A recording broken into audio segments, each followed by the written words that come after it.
Ahlus sunnah itu jangankan ilmu yang besar, Al-Quran yang banyak itu ayatnya. Satu kalimat la ilaha illallah aja ada sanadnya. Satu kalimat la ilaha illallah ada sanadnya. Bahkan dipecah kalimat huwa itu ada sanadnya. Hu Allah ada sanadnya. Zikir ya hayyu ya qayyum itu ada sanadnya semua. Apalagi Quran, apalagi sholat, apalagi ilmu ma'rifat, bersanad semua. Nggak ada yang bersanad kita. Saya jenggot aja ada sanadnya nih Pak. Kenapa saya berjenggot sedikit Pak? Nggak sepanjang Bapak itu ya. Sepanjang Bapak itu jenggot saya jadi ke timur la syarqiyah wala ghabiyah.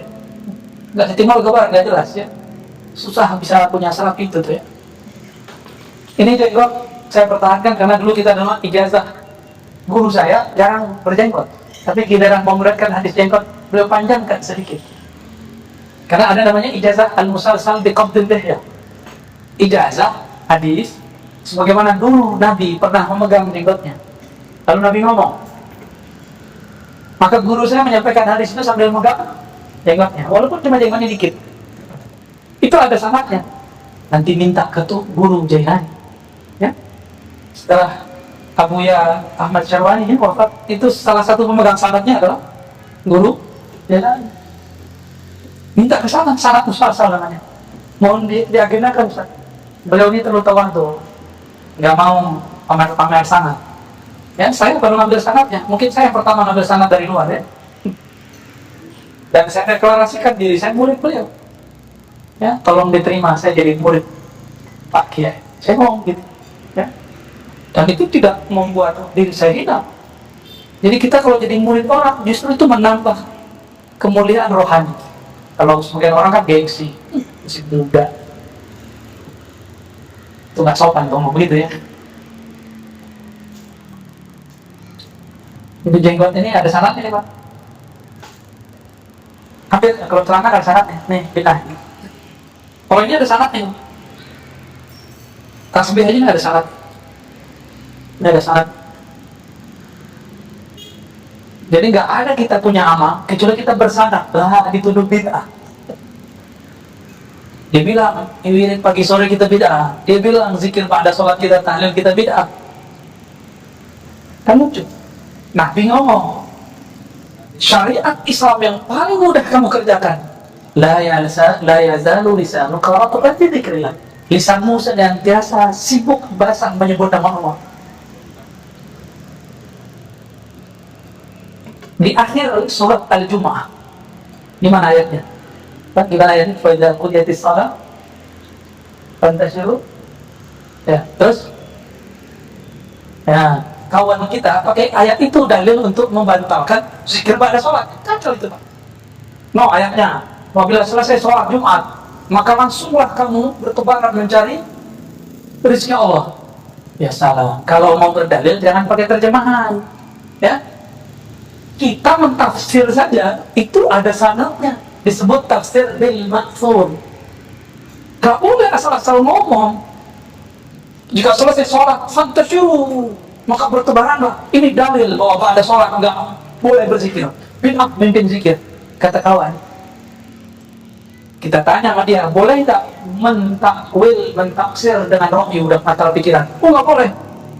Kita tanya balik, kamu tahu tafsir itu dari mana? Oh itu dari teksnya. Berarti dia pakai akal-akalan. Yang ngerti mana ayat ini siapa? Rasulullah Sallallahu Alaihi Wasallam. Rasulullah pada sholat Jumat langsung bertebaran atau zikir dulu? Zikir dulu. Tapi ada dua riwayat yang berbeda. Sayyidah Aisyah punya riwayat, beliau tinggal di rumah. Kata Sayyidah Aisyah, Nabi kalau pada sholat baca istighfar, lalu Allahumma anta salam dan balik. Kata Sayyidah Aisyah. Tapi kata Sayyidina Abu Hurairah, kata Sayyidina Abdullah bin Umar, kata Sayyidina Abdullah bin Abbas, Abu Sa'id Al-Khudri, Jabir, Ibn Mas'ud, semuanya sepakat meriwayatkan Nabi kalau pada sholat itu zikirnya beragam. Yang istighfar ini, ada istighfar itu, ada Allah anta salam, ada yang la ilaha illa syarika la, Allah la mana lima atrika, ada yang zikir Fatihah, ada subhanallah 3 kali, ada subhanallah 5 kali, begitu beragam. oleh guru-guru kita dulu. Ketika Tuan Guru Syekh Muhammad Arsyad Al-Bajari pulang dari Madinah, maka dia ajarkan murid-muridnya. Ada namanya perukunan, benar? Di perukunan itu amal orang Madinah dulu. Jadi kalau kita datang ke tempat-tempat orang tua-tua lama di Madinah, itu zikirnya sama seperti yang ada di perukunan. Pasti sama, nggak ada beda. Assalamualaikum warahmatullahi wabarakatuh. Ada semua. Ada semua. Habis itu kalau manta salam, habis itu la ilaha illallah, habis itu Fatihah, ayat kursi. Ya, benar kan? Habis itu soal Imran, ya. Dan dina Allah Islam. Habis itu baru tasbih 33, hamdah 33, Allah Akbar 33, tahlil. Ditutup dengan asyhadu an la ilaha illallah syarikalah, ilahu wahidun wa rabbana syahidullah. Semuanya itu amalan mereka semua. Dulu diamalkan oleh orang Madinah. Sekarang di Masjid Madinah, amal itu sudah tidak ada. Pindah ke Pulau Kalimantan, ya. Pindah ke Balikpapan. Udah dibuang oleh orang mereka. Maka kita nggak boleh bercerita tentang Nabi satu riwayat. Ada kaedahnya. Jika riwayatnya tentang isi rumah tangga, amal Nabi di dalam rumah, maka riwayat istri-istri Nabi lebih sahih. Contoh, cara Nabi buang air kecil, cara Nabi mandi, cara Nabi tidur, amal-amal yang dilakukan di Madinah, di ruang rumah, maka riwayat istri-istri Rasulullah SAW itu lebih kuat. Adapun jika riwayatnya berkaitan dengan luar rumah, maka riwayat sahabat dianggap lebih kuat. Nah, ini ada ilmunya, ada kaidah-kaidahnya begitu. Al-Imam Al-Hazmi, Abu Bakar Al-Hazmi, Al-Hafiz Al-Syafi'i, itu punya kitab yang Al-Iktibar fi Nasikh wal Mansukh, beliau menyebutkan 50 cara menyelesaikan riwayat-riwayat yang berbeda-beda. Salah satunya ketika Aisyah mengatakan Nabi baca astagfirullah, Allahumma salam, lalu pulang dengan riwayat dari sahabat-sahabat yang lain. Itu beliau punya kaidah bahwa yang kuat adalah zikir yang banyak. Tapi sesekali jika sibuk beliau selesai langsung pulang.